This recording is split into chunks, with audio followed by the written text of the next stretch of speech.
Hello भाई, नमस्कार। मैं शंभू सर, आप सभी व्यूअर्स को Shambhu sir English classes channel में स्वागत करता हूं।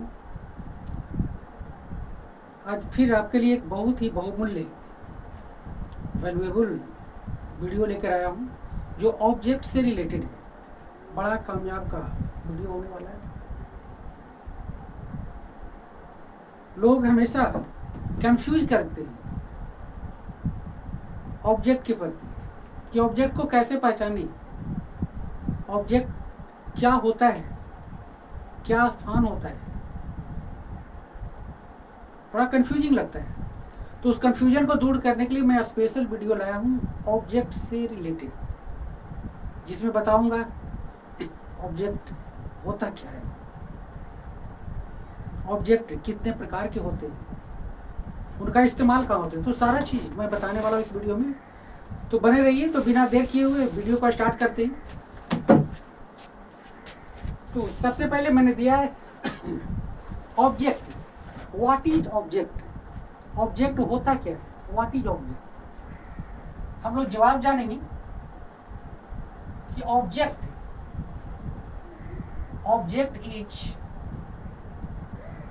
Is an action.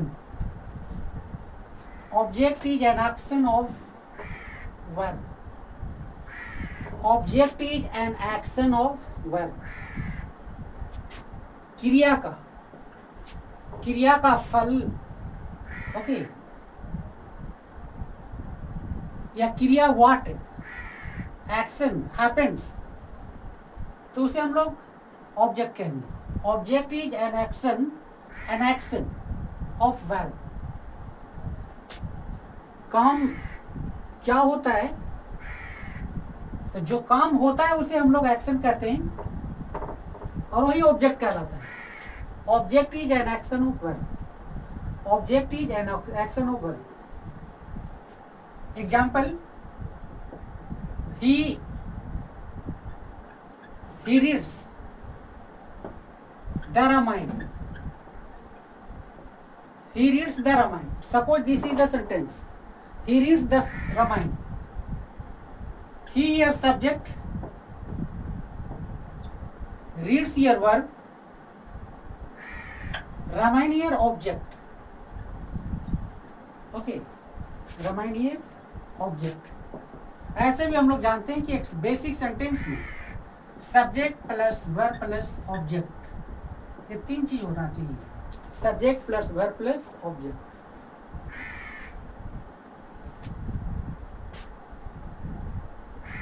जो काम करता है, ओके, जो काम करता है, the doer of action, the doer of verb or action verb, the doer of verb is known as subject. जो काम करता है उसे हम लोग सब्जेक्ट कहते हैं, कर्ता कहते हैं। जो काम करते हैं, है ना, the doer of action or verb, okay, is known as subject. Okay, verb is action denoting verb. Action denoting verb. Denoting verb. Okay. As he laughs. Laughs here verb. This is verb. Okay. Laughs here verb.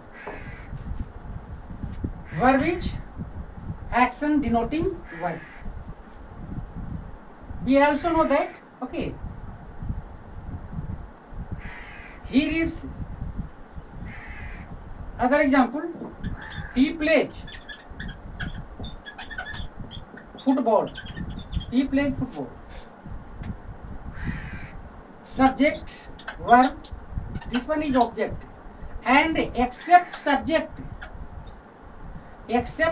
Subject को छोड़ करके ये जो part जो है इसे हम लोग प्रेडिकेट भी कहते हैं। प्रेडिकेट। यानी एक सेंटेंस में एक सब्जेक्ट के अलावा बचे हुए शब्द को प्रेडिकेट कहते हैं, या कह सकते हैं उद्देश्य, और इसे विधेय कहते हैं। एक सेंटेंस में दो पार्ट होती है, एक सेंटेंस में दो पार्ट होती है, एक सब्जेक्ट और एक प्रेडिकेट।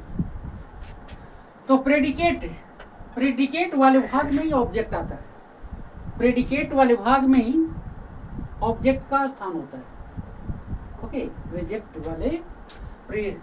वाले पार्ट में ऑब्जेक्ट का स्थान होता है। तो इस तरह से जो मैं बताना चाह रहा हूं कि एक सेंटेंस का basic structure subject verb object होता है, ऑब्जेक्ट लास्ट में आता है, या कह सकते हैं कि ऑब्जेक्ट एक सेंटेंस के प्रेडिकेट वाले भाग में होते हैं। ओके, और ये ऑब्जेक्ट, अगर बात इसको की जाए, ऑब्जेक्ट टाइप्स ऑफ ऑब्जेक्ट की अगर बात की जाए प्रकार की, तो दो तरह के ऑब्जेक्ट होते हैं, डायरेक्ट ऑब्जेक्ट और indirect object.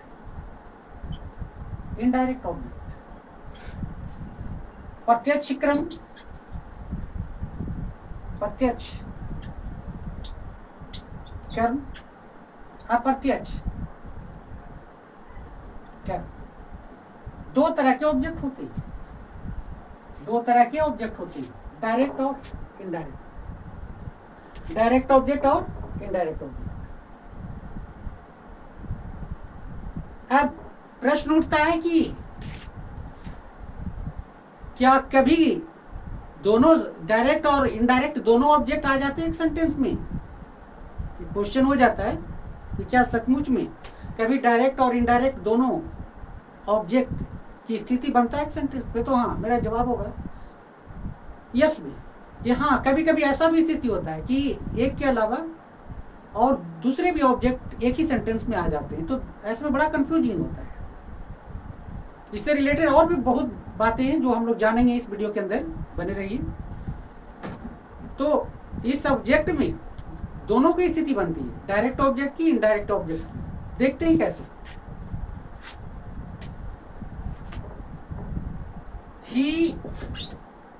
he bought him, okay, he gave me a pen, this is the sentence, this is here sentence. He gave me a pen, a sentence.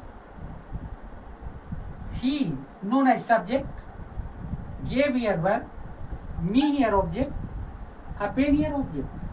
This one is also object, this one is also object, this one is verb, this one is subject. So this one is indirect object, this one is direct object. ये sentence में कभी कभी दोनों स्थिति बनती है कि direct और इनडायरेक्ट दोनों ऑब्जेक्ट आ जाते हैं। तो इस सेंटेंस में देखा गया है कि सबसे पहले इनडायरेक्ट ऑब्जेक्ट आया, फिर लास्ट में आपका डायरेक्ट ऑब्जेक्ट आया। सबसे पहले इनडायरेक्ट आया, तीसरे बाद डायरेक्ट ऑब्जेक्ट आया। कभी कभी और कंफ्यूजिंग होता है। मोहन गेव सोहन ए पेन। हालांकि यहां तो समझ में आ रहा है कि मी आपका प्रोनाउन के रूप में, ऑब्जेक्टिव केस में, लेकिन प्रोनाउन के रूप में इनडायरेक्ट ऑब्जेक्ट, और डायरेक्ट ऑब्जेक्ट आपका नाउन के रूप में है। ऐसे डिफरेंशिएट कर सकते हैं। लेकिन यहां पर क्या है, सब्जेक्ट हो गया, वर्ब हो गया, ऑब्जेक्ट हो गया, और ये भी कहने का मतलब ऑब्जेक्ट हो गया, है ना, दोनों ऑब्जेक्ट हो गए। तो अब इसमें कैसे कंफ्यूज करें? इसमें कंफ्यूजन हो रहा है, यहाँ पे कंफ्यूजन हो रहा है कि ये आपका सब्जेक्ट, ये भी आपका नाउन के रूप में, ये भी आपका नाउन के रूप में, जो भी है ये आपका इनडायरेक्ट ऑब्जेक्ट है, इनडायरेक्ट ऑब्जेक्ट, ये आपका डायरेक्ट ऑब्जेक्ट है ना। सोहन यहाँ पे इनडायरेक्ट ऑब्जेक्ट है और ये पेन आपका डायरेक्ट ऑब्जेक्ट है। अब कहिए कैसे भाई? अब कंफ्यूजन होता है। अब क्वेश्चन होना भी चाहिए कि आखिर कैसे, दोनों तो नाउन ही करने का मतलब है। पहले एग्जाम्पल में तो देखा कि यहाँ पर प्रोनाउन है तब इनडायरेक्ट हो गया, और नाउन है तो डायरेक्ट हो गया, लेकिन यहाँ दोनों आपका नाउन के रूप में, तब क्या करें? तो हाँ, इसका पहचानने का नियम है हाउ टू, है ना? Okay, how to recognise, how to recognise, recognise और डिफरेंशिएट, डिफरेंशिएट ऑब्जेक्ट। ऑब्जेक्ट को कैसे डिफरेंशिएट करें? तो इसमें होता है कि सबसे पहले अगर व्हाट से क्वेश्चन करते हैं, व्हाट, ओके, व्हाट डिड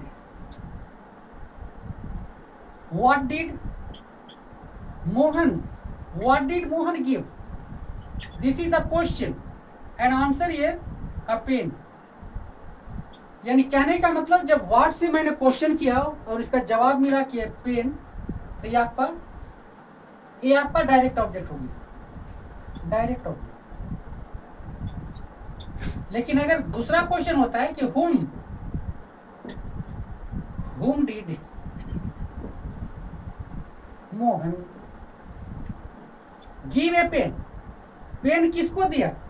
जवाब आता है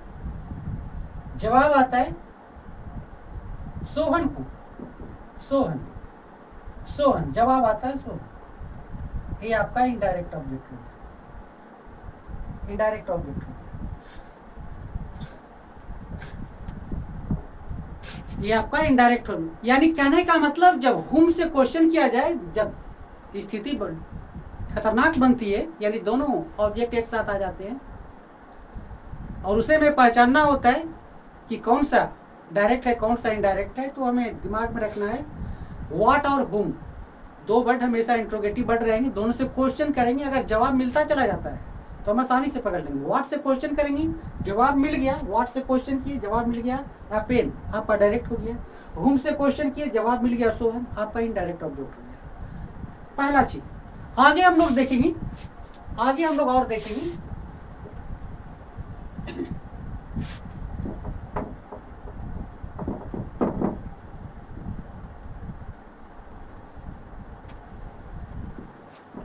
नोट में देखिए, नोट a sentence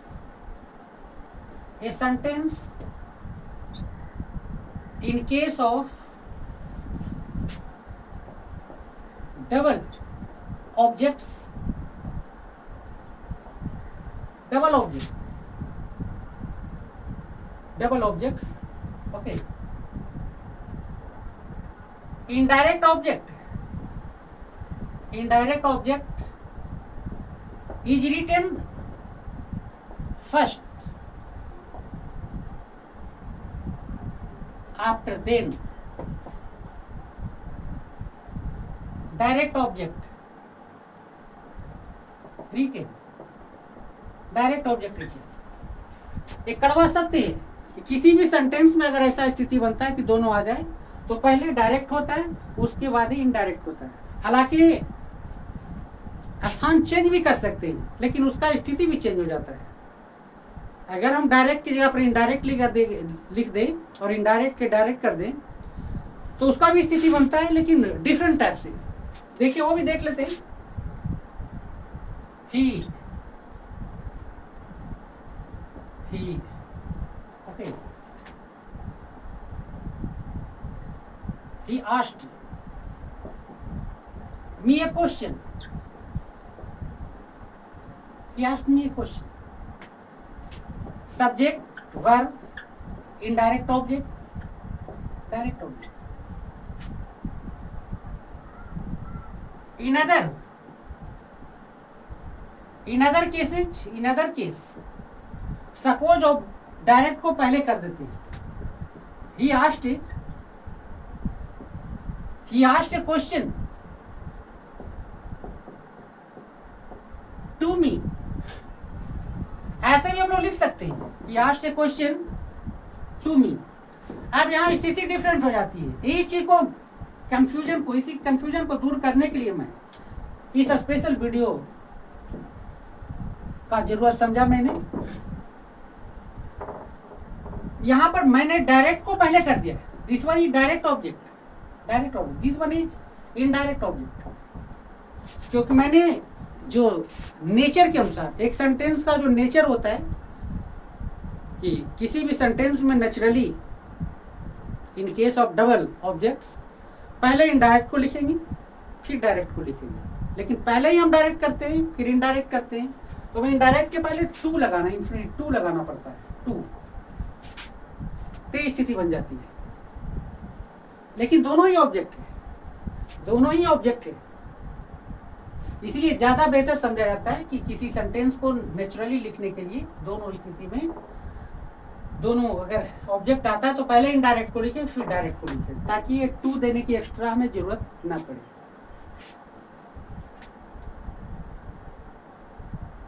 तो अब इस वीडियो के माध्यम से आप समझ गए होंगे है ना कि मैं क्या बताना चाह रहा था। ऑब्जेक्ट और ऑब्जेक्ट का क्या पोजीशन होना चाहिए। तो आज इस वीडियो में यहीं तक रखते हैं, फिर वीडियो और भी बड़ा कॉम्प्लिकेटेड टॉपिक लेकर के आऊंगा। ऑब्जेक्ट और कॉम्प्लीमेंट में क्या डिफरेंसेज होती है, कैसे हम लोग डिफरेंशिएट करें, इसके बारे में भी एक स्पेशल वीडियो लेके आऊंगा, बहुत जल्दी आऊंगा। तो ठीक, मिलते हैं नेक्स्ट वीडियो में।